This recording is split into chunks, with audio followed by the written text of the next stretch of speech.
Welcome to the Holistic Career Change Podcast, one-stop shop for everyone feeling stuck in their career and who are looking to identify, change, and succeed at their new fulfilling work. I'm your host, Vilma Oseita. Let's go. Hi, everyone. Welcome to episode 5. How are you doing this beautiful Monday? Well, actually, it's pretty dull over here, and it's been like that for the last couple of days. But at the same time, I am one of those annoying people who are usually happy and energetic in spite of the weather. And I know I risk triggering people saying that, but really, just think about it. What is the point of being upset and resist something we have absolutely no control over? Like zilch. We have no control over the weather. Unless, of course, you control the harp and you're trying to weaponize the weather. I do like a good conspiracy theory, let me tell you. And if I may make some references to some of the conspiracy theories, bear with me. This is something that I do in my free time because it's entertaining for me, okay? But seriously, I just had a phone call with a fellow coach from London, England, and before I could even say hello to her, she asked me what the weather was like over here. And I did my absolute best not to giggle in response because that was so British of her to start a conversation like that. And I actually have nothing against that. I lived and studied and worked in England for over 5 years, and I love the British people for that. I honestly, sincerely have a lot of love for the Brits, and I hope I have someone listening from the UK, by the way, and if you are, I love you, okay? And I'm sorry about Brexit. Oh my God, I feel like I'm starting with inappropriate remarks already today. So let me go back to business, career change. And not just career change, but transitioning into career of meaning and fulfillment and purpose. And this is what this whole podcast and the work that I do in general is about. I also feel like in the last episode, I left you with a bit of a cliffhanger because I asked you to go out and make a list of your key unique strengths, and I didn't really tell you how to find these.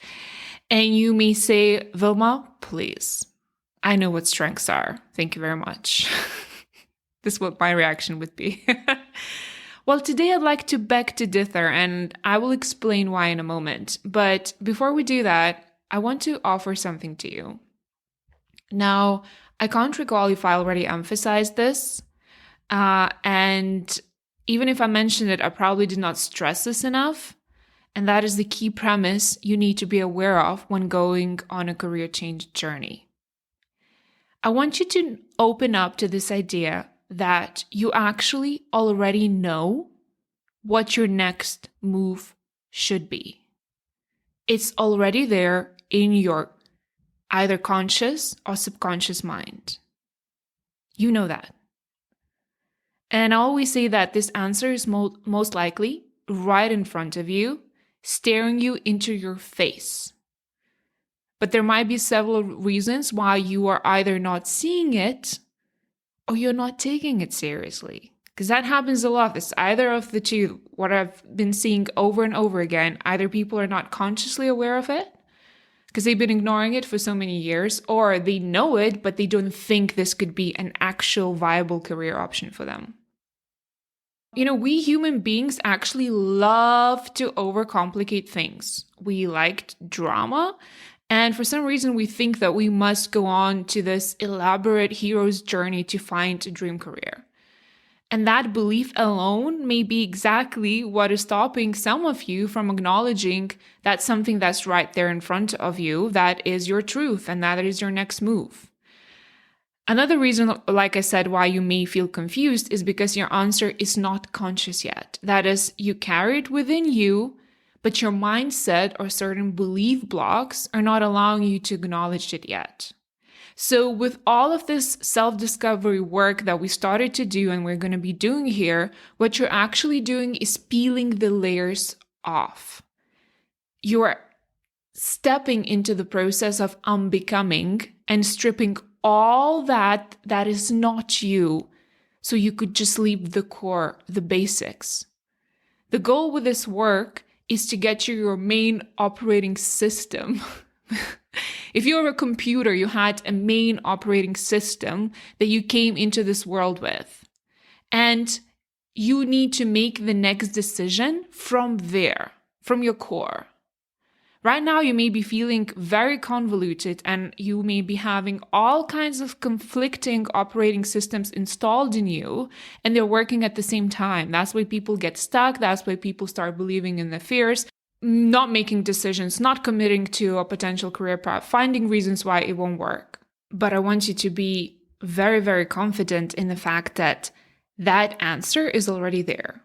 So you will get to it, okay? Have faith in the process. This is where I also like to tell a story. It's a bit out there, be warned. But I think it's a very beautiful way to illustrate what I just told you. So, myself personally growing up, and actually even up until now, I have been endlessly fascinated by everything that could be called under this umbrella term of esoteric, or something that's mysterious, and anything that's to do with unseen worlds. So basically, it could be alternative methods of healing. I am massively into crystals. I like learning about ascension, and I love anything to do with divination. And one of the healers that I visited once, she had extrasensory abilities, meaning that she would be able to essentially diagnose someone if they have an illness, because according to her, a healthy organ within us have a certain frequency, and when that organ is ill, the frequency, the energy that it exudes will change. So that's how she could tell if someone was ill or if someone was even about to get ill. She would also be able to see a couple of your timelines in your lifetime and a lot of these things. It's fascinating to me, but obviously that's not the purpose of this podcast, so I'm not going to go into too much detail on it. But basically, she was be able to see it all, and basically all she needed to do is either look into you, like, look into your auric field, or she would like hold your hand so she could connect to you, and then she would get like access to a lot of information. But for some reason, she was using cards, right? She would be essentially using cards and then talking to you as if the cards were showing her the information, right? And then I saw that she was really talented, and I just couldn't understand it. I said, well, why are you even using the cards? Because clearly you are getting information from someone's energy, not from the cards. And she smiled and she said, well, the cards make people more relaxed. It gives them something to focus on while I do my work, while I actually look into them and read them. So it's very, very similar to what we're doing here. The work that we do, the self-discovery work, is simply something you might be needing to do in order to gain and to earn the belief that whatever it is you might consciously or subconsciously already know is for you. So basically, this work will act as a proof, as sort of reassuring element that your intuition was right all along. Again, this is something that comes from my experience. Usually something that they mention to me on the first session is usually that place that we arrive to after we have done all of this, self-discovery work. I find it fascinating.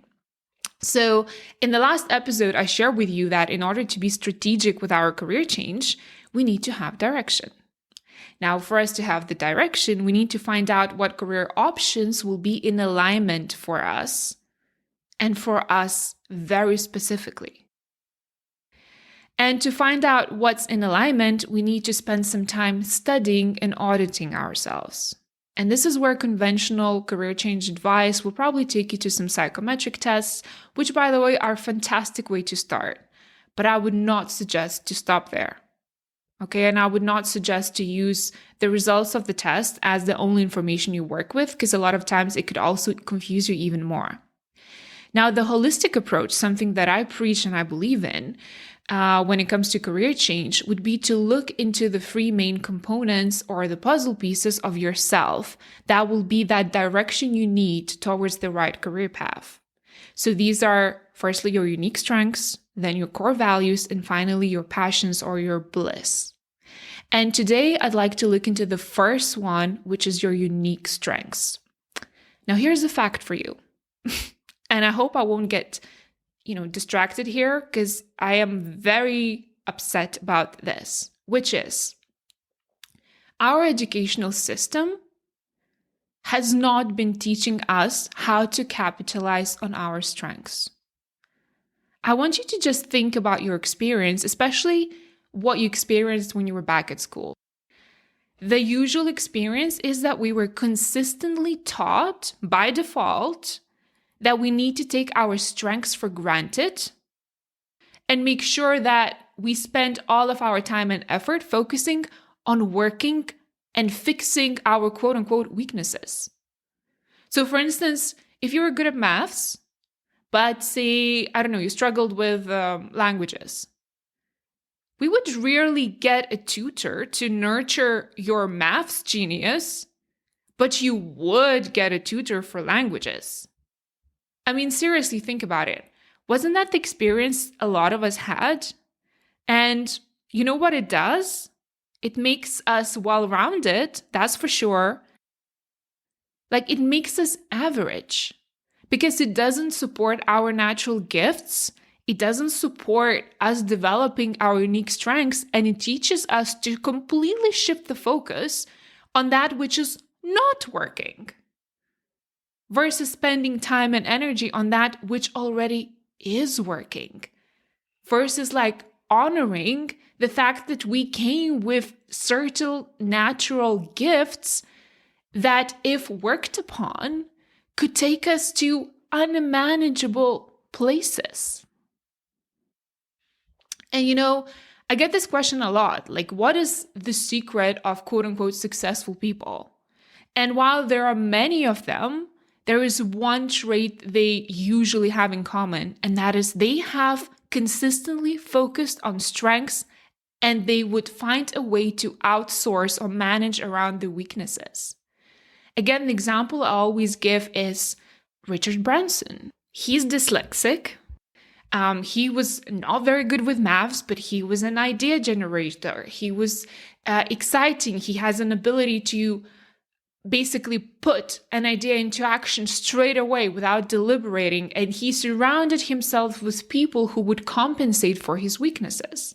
So he would not be writing any proposals because he couldn't spell properly, right?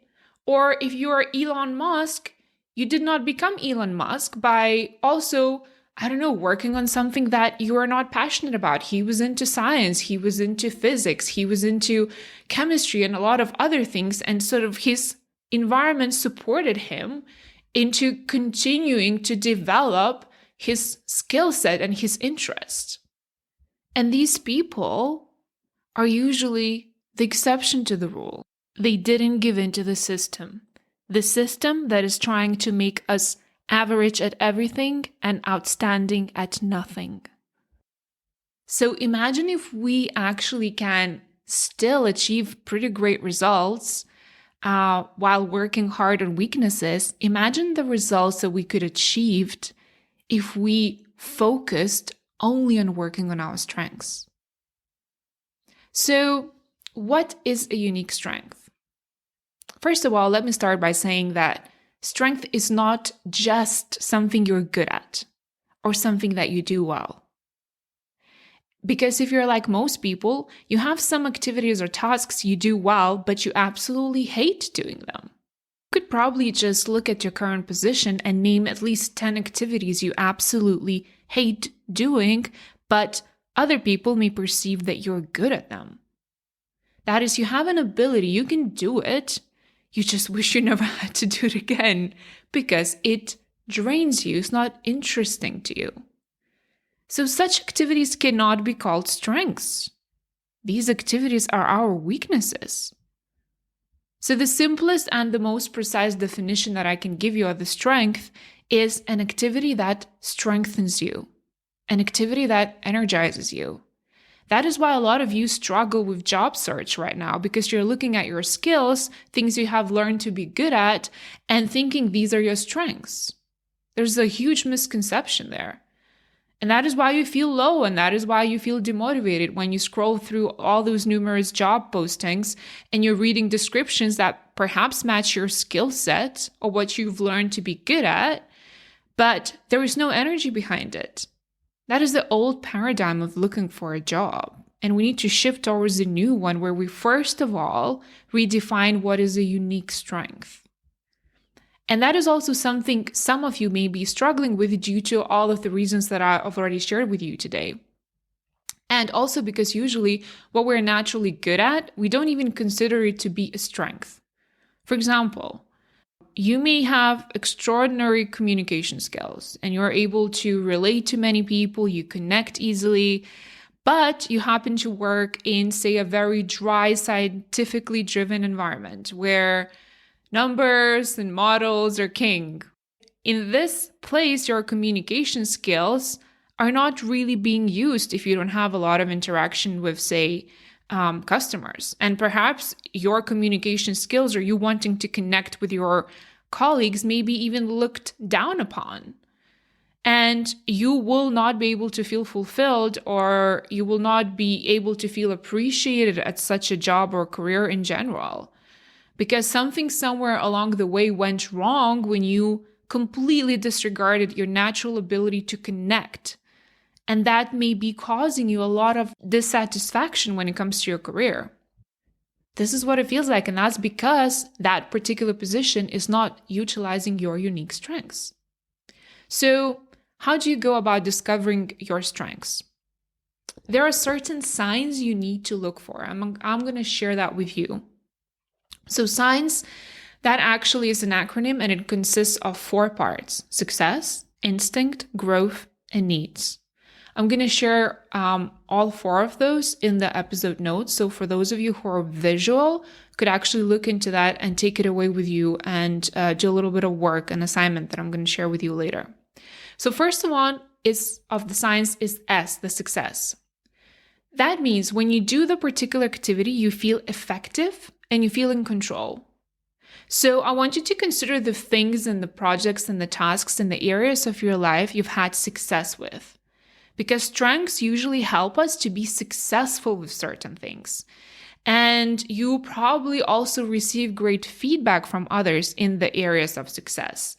And it's not just your subjective feeling. Others will notice it too. But please remember, sometimes we get really good at something that appears to be success, but we hate doing that. So we don't want to look into that. We only want to look into that which makes us feel like we're in control, makes us feel like we're successful, but also energizes us. So the second pointer is instinct, meaning that before you do that particular activity, which could be considered your unique strength, you actually are looking forward to doing it. You can't wait to do it. And I want you to think, is there something that you always find yourself volunteering for, wanting to read about, like getting excited about, that energizes you, that makes you maybe wake up earlier in the morning or stay up later in the night? There's that instinct where you're like, oh my God, I can't wait. Okay, the third one is growth. So that means that while you do this particular activity, you feel inquisitive and you feel focused. You may lose the track of time. 5 hours may feel like 5 minutes. And we grow then very easily in the areas of our strengths. It's like virtually no effort. We just love learning about that topic or that area or just exercising that particular skill. And our neural networks are receptive to more knowledge and more skill and more expertise and mastery in that specific area, mainly because we've already built up that huge, strong neural pathways in those areas. So you need to be looking into areas where you want to grow in, where like you're being almost pulled into. The last one of the sign, the N, stands for needs. Our strengths will also create needs in us. Because when our strengths are working, we feel fulfilled and energized after the activity where we used them. Yes, we might end up feeling a little tired, but the normal kind of tired. If we worked many hours at this activity, yet we're ready like the next day to go at it again. Even when you're feeling tired, you feel fulfilled. So for instance, for me, I don't want to give myself as the main example because I want to also share like the stories of my clients and other examples that I've seen and experienced and people that I worked with. But for me personally, when I found coaching, it almost like it allowed me to utilize a lot of my natural abilities and a lot of the things that were giving me energy, that were interesting to me, that I was looking forward to do, that made me feel successful, not only how I felt about it, but also the feedback that I was receiving. It met a lot of needs for me. So basically, it met all these signs of what a strength is. So I want you to take the list of 5 strengths that you've already come up with as a homework in the previous episode, and I want to see whether they pass the test of science, the success, instinct, growth, and needs. Ask yourself whether these 5 unique strengths that you identify are actually your strengths, or maybe they're just skills that you learn to become good at, but they don't necessarily energize you. They don't necessarily bring you fulfillment and basically everything that I just described. Go through that list and cross out the ones that are not actually your strengths. I feel like that could be a little bit of an eye-opening exercise. If you end up with just, say, for instance, 2 strengths out of 5, because the rest of the 3 is not something that is strengthening you essentially, I want you to think about your daily activities. Go through the above questions and identify activities and tasks and projects where you have had success and you have had an instinct for it and you find it enjoyable to grow and you feel like it fulfills certain needs within you. That means that when we don't ignore our unique strengths and we on purpose incorporate them into the search and the quest for the next career path, what going to work will feel like is essentially getting paid for being yourself. Because it will be so natural for you. It will be so interesting. Like I said, it will pull you in. It won't feel like an effort. Are you going to be having hard days? Is it going to be hard work? Yes, but you will approach that with such a different energy. And if after you've heard me speak about the unique strengths, you still feel like you struggle in identifying your actual unique strengths in this new way that I shared with you, you could play a game, okay? And this is another piece of work that I can offer to you. And that game is called Finding an Honest Mirror. So what you could do if you are not entirely sure how to identify those strengths for you is you could contact, I would say 3 to 6 people from your closest environment. It could be your friends, your family members, but make sure there are a couple of colleagues that you're close with and you're pretty much have an established connection with. And ask them to share with you what your greatest strengths and abilities are. Let them know that you are seeking for a very honest and objective opinion. Tell them you will not be offended or any of the sort. Just tell them you're going through something and you're in this exploration stage and you just want to get to know yourself better, right?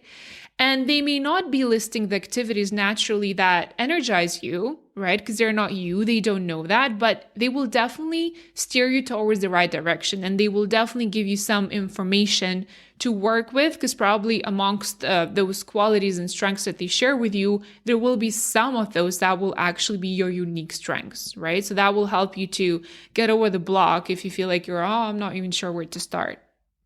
So please follow along and identify your key strengths during this week. And one request that I have of you, and that is not to share my podcast, but of course you should share it if you feel like it. But what I want to ask of you and what I ask of my clients when we start this is please don't discount this work. It may seem simple, but having this knowledge will become your treasure. And you would be very surprised how many people I encounter on a daily basis who lack that basic awareness about themselves. And that is not to throw shade on them. That is because we simply were never taught or encouraged to go deeper and to get to know ourselves better. Please work on the strengths, please identify them. And next week, we will look into the second puzzle piece to add to your compass, to add to your direction, which was going to be your core values. Because we cannot look into our unique strengths in isolation. We need to add our values to that equation. And I love talking about values. It's one of my favorite topics. So I cannot wait to share what I have with you when it comes to values, and have a lovely week, okay? Please do. Like, it's up to you. You get to decide what kind of week you'll have, okay? I really miss you already. I wish I could just talk to you forever, but I'm going to stop here. I'm going to try to keep it hopefully under 30 minutes, and really looking forward to connecting with you next week. Have a lovely day and the rest of the week. Bye. Thank you for tuning in. If you'd like 2021 to be the year when you finally embrace a new career path, make sure you schedule a consultation call with me. I have created a signature holistic career change program that has already helped many of my clients successfully transition into their career of fulfillment. You don't want to miss this. I look forward to connecting with you. Take care.